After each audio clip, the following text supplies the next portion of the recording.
Hello everyone, good morning, welcome to a new blog. कैसे हो आप सब? Hope you guys are well as like me. घर में गणपति जी के आए हुए पूरे एक दिन हो भी गए हैं एंड आज है second day and second day के लिए पूजा की तैयारी ऑलमोस्ट हो गई है। मैं यहाँ पे साड़ी निकाल रही थी पहनने के लिए। सो ये वाली साड़ी आज मैंने निकाला है एंड देखो मैंने मराठी लुक में वेयर किया है। कल भी मैंने सेम पहना था, साड़ी डिफरेंट था लेकिन सेम स्टाइल में मैंने वेयर किया था। मैं कैसी लग रही हूँ मुझे कमेंट करके ज़रूर बताना। ये जो साड़ी है वो मैंने मेरे फर्स्ट दुर्गा पूजा में लिया था, अष्टमी के क्या बोलते हैं उसे, अंजलि देने के लिए। तो बहुत दिनों बाद आज मैंने निकाला है। बीच में मुझे ये फिट ही नहीं होता था लेकिन अभी देखो एकदम लूज़ हो गया है। सो अभी जाऊँगी मैं भोग बनाने के लिए। कल तो आपने देखा था कि मोदक बनाया था एंड बहुत सारा मोदक बनाया था एंड एक चाची ने कल हमारे घर पे पूरे 1.25 किलो मोदक का भोग चढ़ाया था, जिसकी वजह से आज मैं मोदक नहीं बना रही हूँ। आज मैं बनाने वाली हूँ सूजी का हलवा। सूजी का हलवा बनाने के लिए यहाँ पे मैंने कढ़ाई निकाल लिया है। जो कढ़ाई पूजा के लिए ही यूज़ होता है हमेशा, उसी में आज का प्रसाद बनेगा एंड पूजा का जो भी प्रसाद बनता है वो हम इसी कढ़ाई में बनाते हैं। एंड ये कढ़ाई ना मुझे मेरी शादी में मिला था। 1-2 साल तक ये कढ़ाई मेरे बेड के स्टोरेज में पड़ा था। फिर एक बार लक्ष्मी पूजा के प्रसाद बनाने के लिए इसे निकाला गया था। तब से ही पूजा का ही जो प्रसाद होता है। सो रवा आपने देखा एकदम बारीक सा रवा है एंड इस रवे से हलवा बहुत ही अच्छा बनता है। सो यहाँ पे मैं ड्राई रोस्ट करने वाली हूँ पहले। ये जो कढ़ाई है ना ये बहुत ज़्यादा पतला है, देखने से ही पता चलता है कि स्टील का नहीं है, सिल्वर का कढ़ाई है जो बहुत जल्दी गर्म हो जाता है। तो इसलिए एकदम लो फ्लेम पे आज का जो भोग है वो मैं बनाने वाली हूँ। यहाँ पे देखो रूही की दादी एंड दीदा दोनों मिलके खाना खिलाने में लगे हैं, लेकिन किसी की मजा ले कि रूही को थोड़ा सा भी खाना खिला सके। रूही तो दोनों को एक बार इस रूम से उस रूम से बाहर, बाहर से फिर अंदर ऐसा ही भगा रही है। और अभी देखो रूही एंड रूही के पीछे उसकी दादी और दीदा दोनों किचन में भाग के आ गए हैं। कौन जगह जावा तुम्हें? कौन जगह है? मैं यहाँ पे एडिट करने के लिए बैठी हूँ एंड रूही देखो मेरी गोदी में आके चढ़ गई है।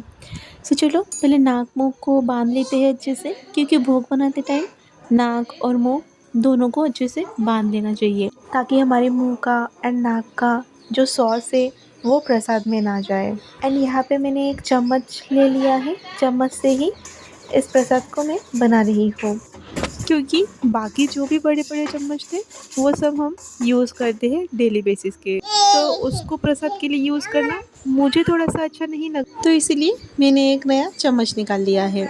सूजी ड्राई रोस्ट करना हो गया है, इसमें मैंने थोड़ा सा घी ऐड किया है।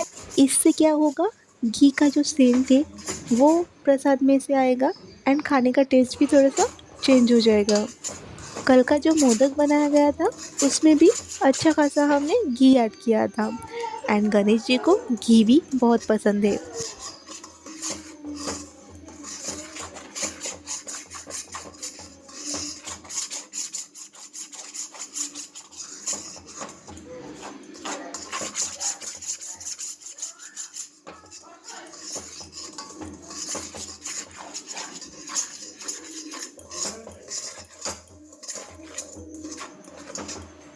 घी डालने के बाद सूजी का टेक्सचर थोड़ा सा चेंज हो गया था, तो उसी को मैं मैश करने की कोशिश कर रही थी इस छोटे से चम्मच की सहायता से, जिसे करने में मुझे थोड़ा सा एक्स्ट्रा समय लग गया, लेकिन कोई नहीं, गणेश जी के लिए इतना तो बनता है।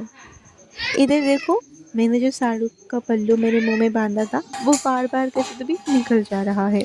सो उसी को बार बार मैं बांध रही हूँ एंड फिर प्रसाद बना रही हूँ। इधर सूजी मेरा अच्छे से घी रोस्ट हो गया है।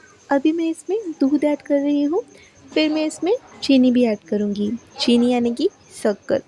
दूध के साथ साथ मैंने यहाँ पे पानी भी ऐड किया है। तो चलो अभी इसे लगातार स्टर करना पड़ेगा, नहीं तो फिर इसके गूंथे गूंथे बन जाएंगे। कॉन्स्टेंटली यहाँ पे मैंने 5 से 6 मिनट तक स्टर किया है, उसके बाद जाके पूरा सूजी सेपरेट हो गया है। इन दिनों सुबह जल्दी जल्दी ही न जाने क्यों आँख खुल जाती है। रूम से निकलते ही गणेश जी की मूरत देख के मेरा मन इतना खुश हो जाता है ना कि क्या बताऊँ। एंड सुबह से ही मेरे अंदर इतनी एनर्जी कहाँ से आ जाती है मुझे तो कुछ पता ही नहीं चलता। गणेश जी के आने से हमारे घर का वातावरण ही चेंज हो गया ও है। एंड यहाँ पे আরো देखो দেবো गणेश जी के लिए जो हलवा আরো बन দেবো रहा था वो एकदम रेडी है। थोड़ा सा मैंने ऊपर से किशमिश डाल दिया है एंड फिर उसके ऊपर से घी। सो चलो इसे भी मिक्स कर लेते हैं एंड पूजा की जो थाली है उसमें इसे निकाल के गणेश जी के सामने सजा देते हैं। प्रसाद में सिर्फ हलवा ही नहीं, नैवेद्य, फल, ये सब भी रहेगा। तो चलो देखते हैं कि उधर मैंने क्या क्या रेडी किया है। उधर रूही अपने दीदा के साथ नहाने गई है। तो चलो देखते हैं कि उसने आज क्या पहना है। मैंने भी सुबह से उसकी तरफ ध्यान ही नहीं दिया, बस यही पूजा के काम में लगी हूँ। वो कब से मुझे आवाज़ दे रही है कि माँ देखो मैं रेडी हो गई हूँ। एंड ये देखो मेरी क्यूटी पाई, ये ड्रेस मैंने अलग से निकाल के रखा था क्योंकि रूही को সারপ্রাইজ थोड़ा सा छोटा हो পাইছে गया था, लेकिन माँ को नहीं पता था इसलिए माँ ने ये ड्रेस निकाल के पहना दिया है। लेकिन फिर भी শাড়ি পরবি मेरी শাড়ি पाकू बहुत ही মনু क्यूट लग रही थी इस শাড়ি टाइट वाले পরবি ड्रेस में। এ কি পরছে তুমি ये जुबली हिल्स जा रही है, इसे ड्रॉप कर दूंगी, रास्ते में ही पड़ेगा। इधर देखो মুখ फल দেখছে না बनाना আমার शुरू है एंड मैंने ऑलरेडी এইসব माला ভিডিও बना আমার के रख भी ইউটিউবে दिया দেয় है। সেজন্য সবাই तो चलो দেখায় না आपको भी दिखा কারোর देती हूँ। পছন্দ হতে यहाँ পারে पे না फल পছন্द হতে प्रसाद পারে बन रहा है एंड ये देखो मैंने 3 माला बनाया है। गणेश जी के लिए एक एंड गणेश जी के लिए जो घट स्थापना हुई है কি उसके लिए एक एंड मूषक राज के लिए एक। रूही को अगर पूछा जाए कि मूषक राज कहाँ है, वो दौड़ी चली जाती है मूषक दिखाने के लिए। तो चलो अभी बारी है आरती की। मैंने आरती कर लिया है एंड अभी बारी बारी से सभी एक एक करके आरती कर रहे हैं। सो इधर आरती करते करते मैं आपको लेके चलती हूँ कल शाम वाले ब्लॉग में। सो कल शाम इतनी बारिश हुई थी कि क्या बताऊँ। इतना सारा प्रसाद बनाया था मैंने, लेकिन वो वैसे का वैसा ही रह गया क्योंकि बारिश की वजह से एंड लाइट जाने की वजह से कोई भी नहीं आ থ্যাংক पाया। ইউ থ্যাংক ইউ সোনু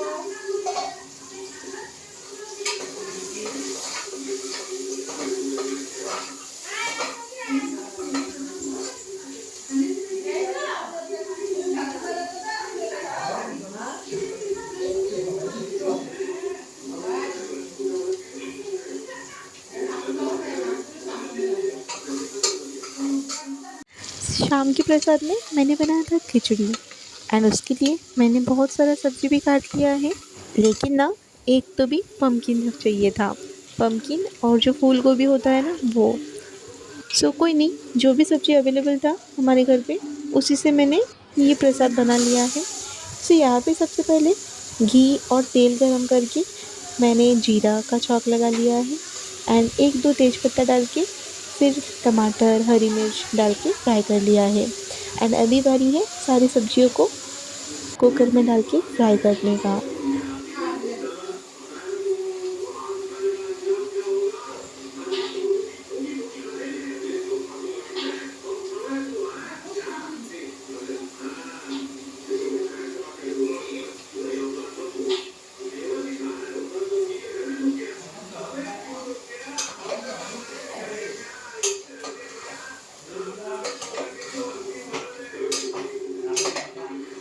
सब्ज़ी फ्राई करके चावल और पानी डाल के कुकर को बंद करने के बाद मैं चली गई थी रेडी होने के लिए।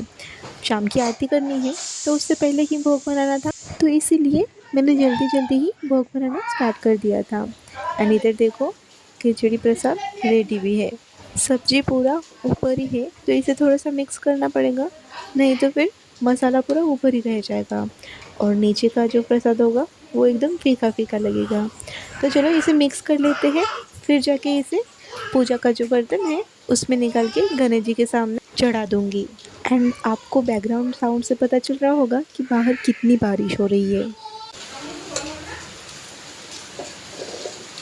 आज शाम से ही लाइट नहीं थी और अभी इतनी ज़्यादा बारिश हो रही है, लग ही नहीं रहा था कि लाइट आएगी, लेकिन फाइनली लाइट आ गई है।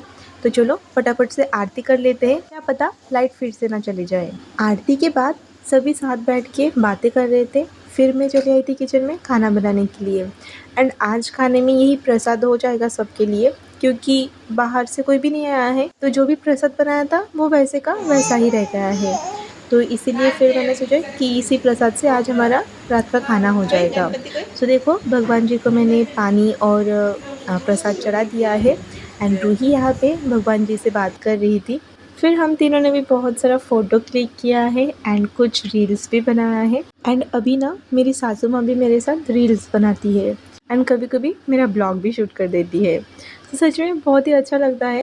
गणेश जी के आने की वजह से सब कुछ एकदम अच्छा अच्छा ही हो रहा है। तो देखो यहाँ पे मैं उन्हें बोल रही थी कि थोड़ा सा ऐसे हाथ निकाल के दिखाए एंड कुछ एक्टिविटीज़ करे ताकि मैं वीडियो बना सकूँ। तो देखो आरती करने के बाद मैं फिर से आ गई थी किचन में रात का खाना बनाने के लिए। वही बोला था ना कि आज रात को ज़्यादा कुछ नहीं, बस बरबटी फ्राई कर रही हूँ एंड चावल है, रोटियाँ भी है और जो खिचड़ी बनाया है प्रसाद के लिए वही आज सबके लिए हो जाएगा।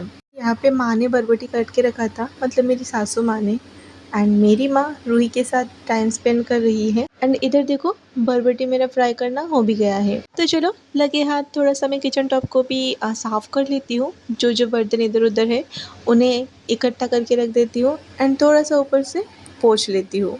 बर्तन रात को धोना नहीं हुआ था क्योंकि काफ़ी सारा बर्तन हो गया था। आप समझ ही सकते होंगे कि पूजा वगैरह रहे तो पूजा का ही बर्तन अलग से हो जाता है एंड घर मतलब किचन का भी बहुत सारा बर्तन हो जाता है। सो बर्तन मैंने इकट्ठा करके रख दिया है अलग से, सुबह उठ के धोऊंगी करके। लेकिन मेरे सुबह उठने से पहले ही बर्तन धोना हो गया था। किचन को क्लीन करना हो गया है तो चलो अभी भोग निकाल लेते हैं एंड सबको भोग का प्रसाद भी दे देते हैं। सो उधर रूही के चाचा खाने के लिए बैठ गए थे तो इसीलिए मैंने सोचा कि भोग निकाल लेती हूँ ताकि सबको खाने से पहले भोग का प्रसाद दे सकूँ, वरना एक बार खाने के बाद किसी का मन ही नहीं करेगा फिर से खिचड़ी प्रसाद खाने का। प्रसाद बनाते टाइम इतनी बारिश हुई थी, ऐसा लग ही नहीं रहा था कि फिर से लाइट आएगी, लेकिन देखो बाद में लाइट आई थी एंड पूरी रात फिर लाइट गई ही नहीं। तो चलो अभी देवर जी को प्रसाद दे देते हैं एंड उनका खाना होने के बाद हम सब भी खाना खा लेंगे। तो चलो आज का ब्लॉग यहीं पे एंड करती हूँ। आशा करती हूँ आपको ये ब्लॉग अच्छा लगा होगा। वीडियो अच्छा लगे तो लाइक शेयर एंड कमेंट करना मत भूलना एंड जिन्होंने अभी तक मेरे चैनल को सब्सक्राइब नहीं किया है वो एक बार चैनल को सब्सक्राइब करके रखें। तो चलो बाय बाय। गणपति बप्पा मोरया।